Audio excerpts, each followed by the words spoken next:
সকলকে জয় যিশু। আমার চ্যানেলের পক্ষ থেকে সকলকে অসংখ্য ভালোবাসা, অভিনন্দন ও প্রভু যিশু খ্রিস্টের প্রেম, শান্তি, আনন্দ আপনাদের প্রত্যেকের জীবনেই বর্তুক। আজ এসেছে একটি নতুন ভিডিও এবং একটি নতুন টপিক নিয়ে।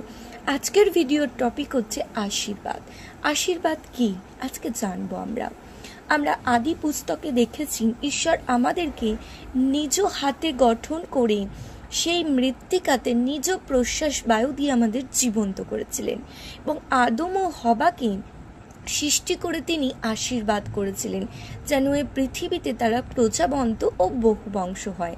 আর আদমের করা সেই পাপের কারণে আমাদের জীবন পাপময় হয়ে গিয়েছিল, অনেক দুঃখ, কষ্ট, যন্ত্রণা আমাদের জীবনে এসেছিল। কিন্তু প্রভু যিশু তিনি মানব রূপ ধারণ করে নিজ রক্ত ঝরিয়ে তিনি আমাদেরকে পাপ থেকে মুক্তি দিয়ে আবার আমাদেরকে আশীর্বাদ দিয়ে গেছেন। তো সেই আশীর্বাদ আমাদের জীবনে কি আছে আজকে আমরা জানবো। হতে পারে সিস্টার এবং ব্রাদার, আপনি হয়তো কারো কাছে নিন্দিত হয়েছেন, কেউ হয়তো আপনাকে অভিশাপ দিয়েছে, কিন্তু তার পরিবর্তে আপনি কি করবেন? আপনাকে ঈশ্বর আশীর্বাদ করতে শিখিয়েছে এবং তিনি আশীর্বাদের জন্য আপনাকে আহুত করেছে। আপনিও যেন একজনকে আশীর্বাদ করতে পারেন, কারণ ঈশ্বর আমাদেরকে তার মন্দ কাজের জন্য ব্যবহার করেননি।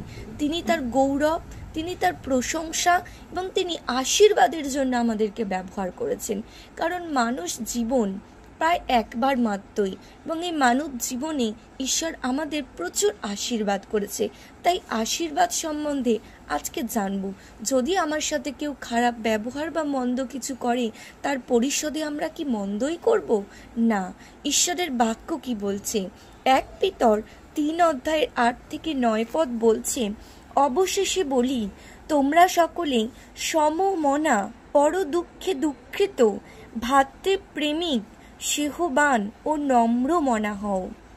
মন্দের পরিশোধে মন্দ করিও না এবং নিন্দার পরিশোধে নিন্দা করিও না, বরং আশীর্বাদ করো, কেননা আশীর্বাদের অধিকারী হইবার নিমিত্তই তোমরা আহুত হইয়াছ। আমিন। Praise the Lord. ঈশ্বরের প্রশংসা হোক। প্রভু যিশু বলছেন যে আমরা যেন প্রত্যেকে যারা প্রভু যিশুতে আমরা আছি, যারা আমরা প্রভু যিশুতে আজকে মনকে পরিবর্তন করেছি, তো সেই মন পরিবর্তন, খ্রিস্ট যিশু হচ্ছে মন পরিবর্তন। তার প্রথম প্রচারই ছিল মনকে পরিবর্তন করা। তাই ঈশ্বর আমাদেরকে তার বাক্যের মাধ্যমে কিছু উপকারজনক এবং বুদ্ধিজনক, জ্ঞানজনক শিক্ষা তিনি তার বাক্যে দিয়ে গেছেন। আমরা যদি মানুষ হয়ে মন্দের পরিশোধে মন্দ করি, তাহলে পশু পাখি তারা কি করবে? কিন্তু ঈশ্বর আমাদেরকে মানুষ রূপে শ্রেষ্ঠভাবে নির্মাণ করেছে, আমরা যেন সেই শ্রেষ্ঠত্ব রাখতে পারি। তাই ঈশ্বর আমাদেরকে বলছেন যে আমরা যেন পর দুঃখে দুঃখিত হতে পারি। কেউ যদি দুঃখ পায়, তার জন্য ঈশ্বরের কাছে আপনি প্রার্থনা করুন, কারণ ঈশ্বর আপনাকে সেই অধিকারে আহুত করেছে। ঈশ্বর আপনাকে একজনের হস্তে হাত রেখে সুস্থ করার অধিকার আপনাকে দিয়েছে। হয়তো এমন রোগ আছে যা ডাক্তারের কাছে সঠিক নয়, ডাক্তার বলে দিচ্ছে, জবাব দিয়ে দিচ্ছে, কিন্তু তা সেই প্রভু যিশুর কাছে তার উত্তর আছে। সেই আহ্বানে আপনাকে আহ্বান করেছে প্রভু যিশু, সেই আশীর্বাদ আপনাকে করেছে প্রভু যিশু। তাই আপনি হয়তো আজকে প্রভু যিশুর কার্য করতে গেলে আপনাকে নিন্দিত হতে হবে, কারণ প্রভু যিশুকে নিন্দার পাত্র হতে হয়েছিল, প্রভু যিশুকে তাড়িত হতে হয়েছিল, প্রভু যিশুকে কোড়াঘাত খেতে হয়েছিল, আমাদেরকেও খেতে হবে, কারণ আমরা তার শিষ্য, আমরা তার সন্তান। ঈশ্বরকে ছাড়েনি, আমাদেরকেও ছাড়বে না।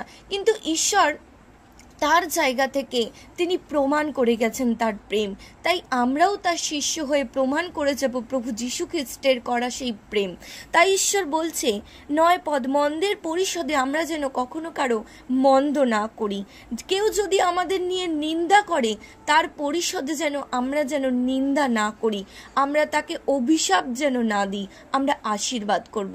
কারণ প্রভু যিশু আমাদের এই ওষ্ঠাধরে সেই আশীর্বাদের বাক্য দিয়েছেন, আর এই ওষ্ঠাধরকে সেই আশীর্বাদময় করেছেন, যে আশীর্বাদে আমরা প্রচার করতে পারবো, যে আশীর্বাদে আমরা প্রার্থনা করতে পারবো, যে আশীর্বাদে এই ওষ্ঠাধর দিয়ে একজন একজনকে প্রার্থনা সহকারে তার জীবনকে পরিবর্তন করতে পারবো। তাই এই ওষ্ঠাধরকে ঈশ্বর অনেক আশীর্বাদ করেছে। আমরা কখনোই জিহ্বা দিয়ে কাউকে মন্দের পরিশোধে মন্দ বা নিন্দার পরিশোধে নিন্দা করব না, আমরা অভিশাপ দেব না, কারণ আমরা আশীর্বাদের পাত্র। আমরা আশীর্বাদ করব। ঈশ্বর বলেছেন আমাদের আশীর্বাদ করতে, কারণ তিনি আমাদেরকে সেই আশীর্বাদের জন্য আহত করেছেন। আর সেই আশীর্বাদ আমরা গোটা বিশ্ব জগৎকে বিলিয়ে দেব, যে আশীর্বাদ আমাদের প্রভু যিশু করেছে। সকলকে জয় যিশু। আজকের ভিডিওটি ভালো লেগে থাকলে অবশ্যই লাইক, শেয়ার, কমেন্ট করতে ভুলবেন না। যারা আমার চ্যানেলে নতুন তারা অবশ্যই আমার চ্যানেলটিকে সাবস্ক্রাইব করে রাখবেন, যাতে আরও নতুন নতুন ঈশ্বরের বাক্য আপনাদের কাছে সবার প্রথমে পৌঁছে যায়। সকলকে জয় যিশু।